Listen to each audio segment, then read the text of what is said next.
پشتی ڕۆژێکە پەرژێ بۆ یێران کۆبووە سەدەما کوشتن و برینداربوونا چەند کەسێکان بۆ چارە دوێژی دەربازی ناوا دەڤێرا کەسێک دیدات. حەیدەر عەبادی سەرۆکوەزیرên Iraqê ku xwenîşandar çûne nava nivîsîngeha wê ragihandineke tomarkirî belav kir.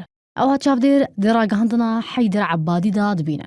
Ew ku dubarekirina heman daxuyanî û axiftinên berêbûn di encamdana çakisaziyan bê ku çawaniya çakisaziyan diyar bike. Berdewam dibêje karê destpêkiyê wî şerê Daişe ku bi gotina serokvezîran here şeya mezin li serê Iraqê durist kiriye. Serokvezîrê ku ji aliyê perlemanî ve rêpê hatiye dan çakisaziyan encam bidin. Dîr ji reftarên berê hemû tûşî hêbetiyê kirin dema xwenîşandar û ecindaya beesiyan bo wêrankirina welatî bi hev re girêdan.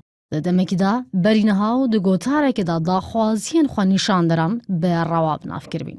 Çavdêr û çalakiyên sivîl di torên civakî de dibêjin tometbarkirina xwenîşandaran bi wê çendê ku dest digel beesiyan de têkil kiriye. Gotineke giran e bo lêdana gişt xwenîşandaran û şikestanîn bi her bizavekê ku givaşinan bi xesir hikûmetê. Ji bilî wê çendê jî tê gotin ku hizba desthilatdar bi ser du bereyan de dabeş bûye. Bereyek bi bazan berniyase ku Nûrîl Malkî serokatiya wê dike. Bereyê dinê jî bi kotiran berniyase Heyder Ebadî serokatiya wê dike.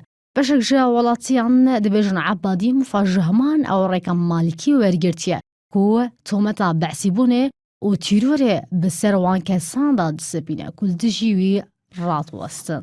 Tometbarkirina xwenîşandaran ji aliyê Ebadî ve li piştî çend demijmêrekan ji ragihandina Muqteda Sedr hate ku tê de xwenîşandar bi şoreşger û aştîxwaz binav kirin. Ku di berê de piştevaniya Ebadî dikir bo encamdana çakisaziyan û rastiyan li dijî Malikî bû bi destvanîna postê serokvezîran bû çara sê.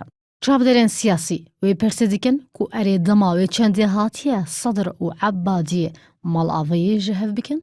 Erê helwestê Muqteda Sedr çawa dibe eger Ebadî rij be li ser tometbarkirina xwenîşandaran û rûbirûbûna wan li hemberî dirazînka devera kesik de. Di demekî de ew xwe li pêşiya wan ket û çûye nava devera kesk û girêv ragihand.